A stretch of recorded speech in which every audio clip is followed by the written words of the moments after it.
The Heinemann Podcast is a production of Heinemann Publishing. Heinemann is a provider of resources written by real teachers for real classrooms. Heinemann values teachers as decision makers and students as curious learners. Discover the path to lifelong professional learning at Heinemann.com. Heinemann is dedicated to teachers. How can we reframe how principals talk about evaluations and observations with teachers for the start of the new year? I'm Brett from Heinemann, and today on the podcast, we're speaking with author Tom Marshall.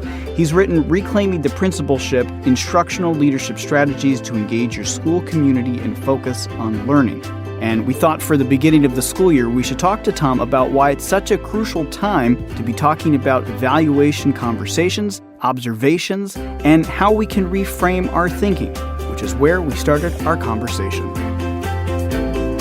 Well, evaluations and observations are part of a teacher's learning life. They're not just meant to be something that's just evaluative or just a gotcha. They're really meant to be part of a bigger picture, something I like to think of as 3D PD, three-dimensional professional development, because we want to support teachers by building up their own learning in any particular area, whether that's content-based or based on the phase of their career. And when we do that, we also have to somehow, at least gently, hold them accountable for what they've learned so that they can grow, because they're going to be teachers for a long time and we want them to continue to grow and be strong. And so evaluations and observations are a part of that cycle of here's what you've been working on. Now here I'm going to give you, I'm going to have a chance to give you some feedback on it based on what I'm seeing happening in your room, whether it's in a formal observation, an informal observation, a walkthrough, or something else. Tom, what is this idea about 3D PD, the idea that you have? So the idea of the 3D PD, three-dimensional professional development, is taking a look at all the different structures that we can have for our professional growth. So some of it is individualized. In New Jersey, we call it PDPs, professional development plans, but it's creating individual learning goals for teachers and for ourselves, but then also thinking of some of the other structures that happen across our day, whether it's in-class coaching, professional development with a staff developer, or some of the study groups that teachers engage in about a topic that they really care about. I feel like the study groups in our school and our district are pretty strong as teachers are picking topics that they care about. Last year, we had teachers that studied topics like play, supporting students with anxiety, giving kids a greater chance to have choice in their learning. And so these are some of the topics that they kind of expanded upon for an entire year. And they had some time during the school day also that they could participate in these groups. And the only rule that I had is like if they had to go into a class, that they had to go into a classroom and try stuff out with real kids to kind of grow their ideas. Well, another part of the 3D PD is this observation and evaluation part. It's taking advantage of all the elements of the teacher evaluation law, whether it's observations or walkthroughs or student growth objectives or anything else that can be made to feel like a mandate, can be made to feel like a hoop that someone is making us jump through, but taking their learning goals and tucking those into those. So if I know that a teacher has an individual learning goal of studying students with anxiety, I want to see if maybe during an observation, I can find evidence that will reinforce some positive things that the teacher has been learning in that area. What are some things that they might want me to see if I walk through the classroom? Maybe they have a special bracelet that they've made for certain kids to make them feel a little bit better in class when they're feeling anxious about their work. So it's taking all of the different elements of the teacher evaluation system and weaving their learning through those different elements so that it all feels relevant and it all feels cohesive. So, Tom, one thing you're thinking about is a professional notebook. What are your thoughts on creating a professional notebook? So a professional notebook can be a tool that a teacher or a principal keeps, and it's a place just to record anything that they might notice about their work. So, for example, if a principal is noticing that there is a greater amount of time going on in math instruction or literacy instruction, or taking a look at the quality of some of the work that's being presented, it's a place for them to gather this thinking and try to notice trends and then address them in some form, whether it's just talking about it at a meeting or making it part of a PD plan, for the future. It's a place for you to gather your ideas, just like we teach kids in a writer's notebook. It's a place for you to gather ideas. And sometimes those ideas turn into something bigger, and sometimes they just make you think. You write about this in the book, but you say that it's important for us to really focus on the beginning of the year as a crucial time for these evaluation conversations. Why is that? Well, the beginning of the year is such an exciting time for teachers and for principals. It's really, in no other area of work do we get to reinvent ourselves every single year. And the beginning of the year is a time that's filled with lots of anticipation around that. And one of the most important parts that we can't let go of is this whole evaluation conversation, talking to teachers about where they want to head, talking to teachers about what goals they have. And so there's some pretty typical things that we can talk about with the teachers, some good conferring questions, if you want to call them that, with teachers as they start to set goals and get excited for the year. So, for example, sometimes I might say to a teacher, last year you worked on such and such a thing. What do you want to do to deepen your understanding with that? And then I always follow that up with, and how can I support you with that? How can I be a partner with you in that kind of work? And it's a way for them to feel like their learning from last year is something that we're going to build upon and grow, so that they're on this continued journey in learning as a teacher who's going to look different in her 5th year than her 1st year, and in her 15th year than her 10th year. So that's an important step for us to take. You also say that, during these conversations, it's really important to build in strengths during especially evaluations and not deficits. Why is that? Well, Marie Clay, who was the mother of reading recovery, once said, you can't build on a weakness. Like, what kind of foundation is that? So it's important to build on, just like with kids, what are teachers doing well? What is it that they are successful with? Because then they feel comfortable taking that into a deeper direction. So, for example, I have in the book, there's a story of Kristen, who's a 1st grade teacher in my school, and she decided to take on the study of growth mindset with her 1st graders.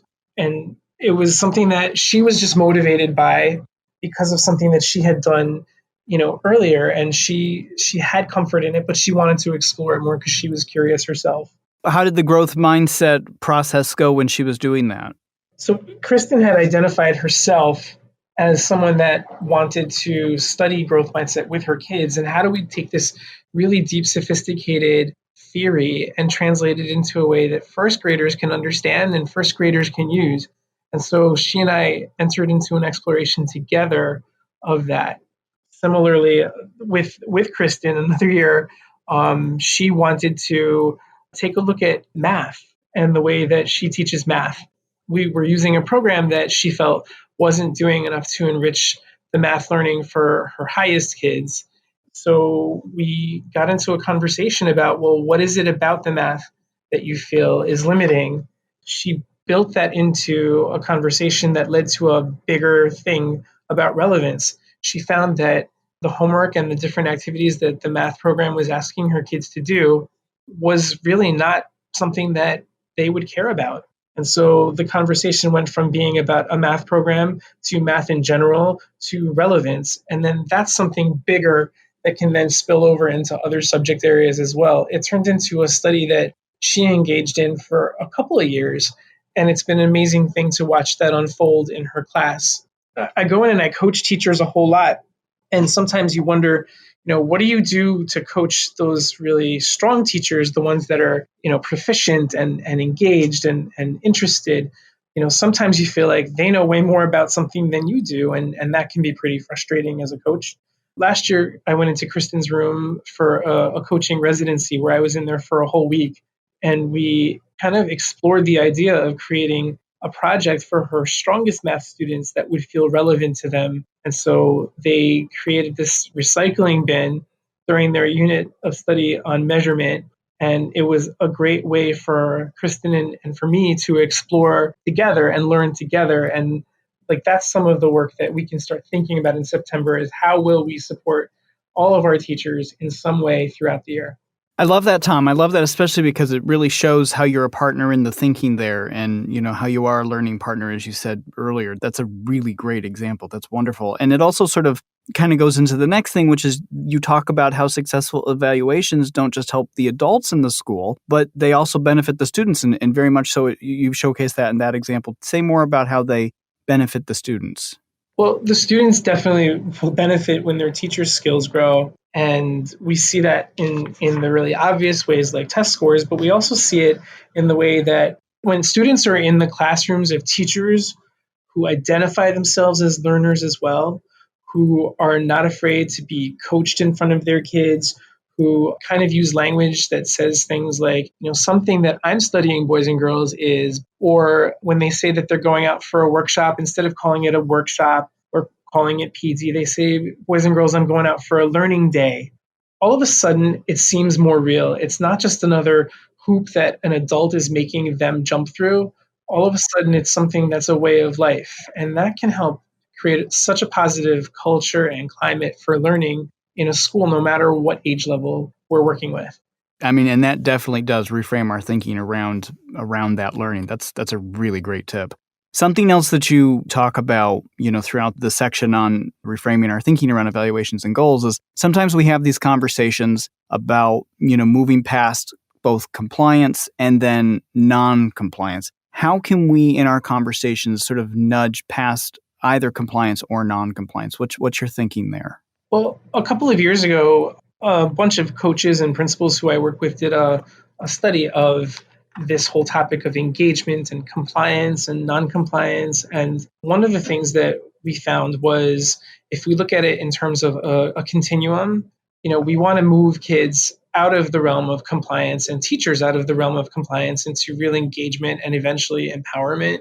And one of the things that we discovered sort of accidentally is whenever we assign a number to anything, we get compliance, which can be good because if we have, say, non-compliant readers, kids that don't want to read, if we say you have to read for 20 minutes, we know they're going to read for 20 minutes. It's the same thing with teachers. If we say they need to have 45 minutes of math instruction, they're going to have 45 minutes of math instruction. But then I think about, that's good moving from non-compliance into compliance, but to move from compliance to engagement, sometimes that can have an adverse effect. For example, if you have a student who's already compliant or who might be engaged. So I know some kids that will sit and read for 2 hours, but once the teacher says you're going to read for 20 minutes, all they do is sit and watch the clock for 20 minutes till the time is up.